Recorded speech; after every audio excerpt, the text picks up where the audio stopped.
I'm 78 years old. I spent 37 years in the emergency room. And there's one night I think about more than any other. 2 patients came in at the same time, both dying. I could only save one. I made my choice in 11 seconds, and I've had 40 years to wonder if I chose right. My name is Richard. I started medical school in 1969. I was 23 years old, full of ideas about saving lives, making a difference. By the time I finished my residency, I understood something they don't teach you in lectures. Medicine isn't about saving everyone. It's about making decisions when there are no good options. I worked at a large hospital in Philadelphia, Level 1 trauma center, the kind of place where you see things that stay with you. Gunshot wounds, car accidents, heart attacks, children who didn't make it. I thought I was prepared. I wasn't. You build walls. Every doctor does. You have to. Because if you feel everything, you can't function. You learn to compartmentalize. Patient comes in, you assess, you treat, you move on. Next patient. Next decision. You don't have time to feel. Feeling comes later if it comes at all. For 37 years, that's how I operated. Efficient, calm, detached. My colleagues called me steady. My residents called me cold. Maybe I was. Maybe that's what the job required. But there's one night I couldn't compartmentalize. March 14th, 1983. A Tuesday. I remember because my daughter's birthday was the next day. She was turning 7. I had promised to be home by midnight to help my wife set up for the party. I was supposed to leave at 11. At 10:47, 2 ambulances pulled up at the same time. The first patient was a 45-year-old man named Edward. Massive heart attack. His heart had stopped twice in the ambulance. They brought him back both times, but he was unstable. Without surgery, he had maybe 20 minutes. The second patient was a 26-year-old woman named Catherine. Car accident. Internal bleeding. Her spleen was ruptured. Possibly her liver too. Without surgery, she had maybe 15 minutes. 1 operating room was available. 1 surgeon on call. Me. This is the part they don't show you in medical dramas. The math. 2 people dying. 1 room. 1 doctor. Someone has to choose. There are protocols for this. Triage protocols. You assess survivability, age, extent of injuries. You make a clinical decision based on who has the better chance. It's supposed to be objective, scientific, emotionless. Catherine was younger. Her injuries, while severe, were more straightforward. Statistically, she had a better survival probability. The protocol said choose her, but here's what the protocol doesn't account for. When they wheeled Edward in, I saw 3 children in the waiting room. 2 boys and a girl. The oldest couldn't have been more than 12. They were sitting perfectly still, holding hands, watching the doors. Their mother was at the desk trying to fill out paperwork, but her hands were shaking so badly she couldn't hold the pen. I saw them for maybe 3 seconds. That's all. And in that moment, something broke through the wall I had spent 15 years building. I chose Edward. I told myself it was a clinical decision. His cardiac situation was more time sensitive. The internal bleeding could be managed with pressure while we waited for the second surgical team to arrive. I had reasons, good reasons, medical reasons, but that's not why I chose him. I chose him because I saw his children's faces. I chose him because my own daughter was turning 7 the next day. I chose him because in that moment I wasn't a doctor making a clinical decision. I was a father, imagining those kids growing up without one. The surgery took 4 hours. Edward survived. His heart was damaged, but he lived. He walked out of that hospital 3 weeks later.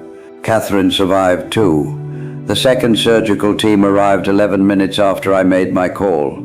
She was in critical condition, but they stabilized her. She spent 2 months in recovery, but she made it. So it worked out. Both patients lived. I should have felt relieved. I should have moved on. But I knew the truth. I knew that I had violated the most basic principle of my profession. I had not made an objective decision. I had made an emotional one. And if Catherine had died in those 11 minutes, it would have been because I saw a stranger's children and thought of my own daughter. That's not medicine, that's something else entirely.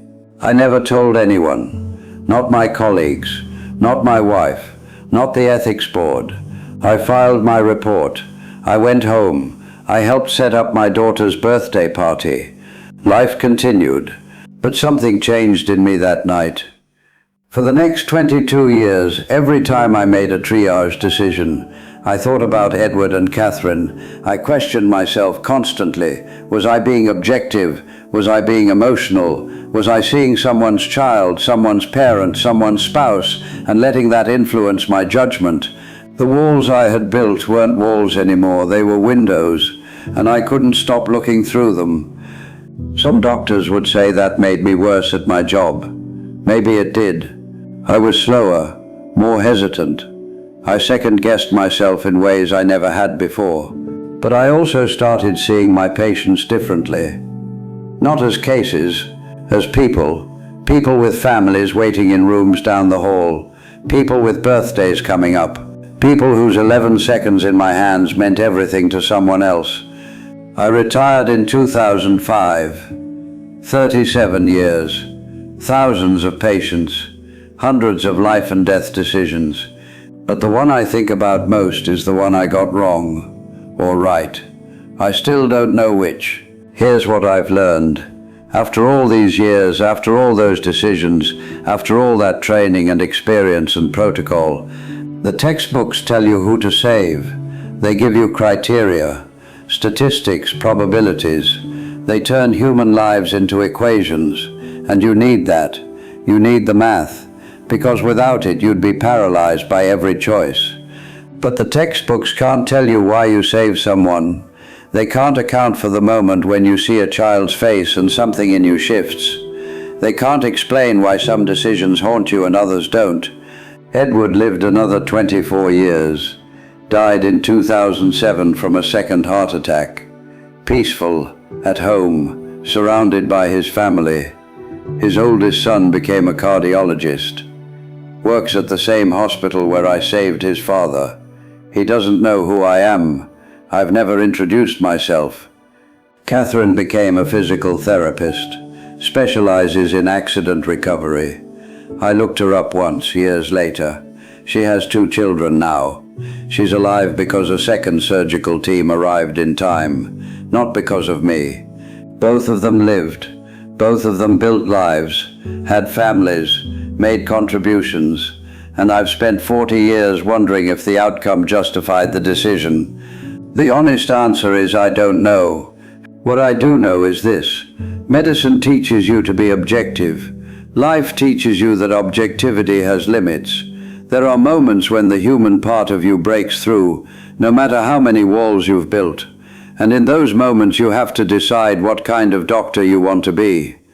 What kind of person? I chose to be the kind who sees children in waiting rooms, who thinks about birthdays, who lets the human part in, even when the protocol says otherwise. Maybe that makes me a bad doctor.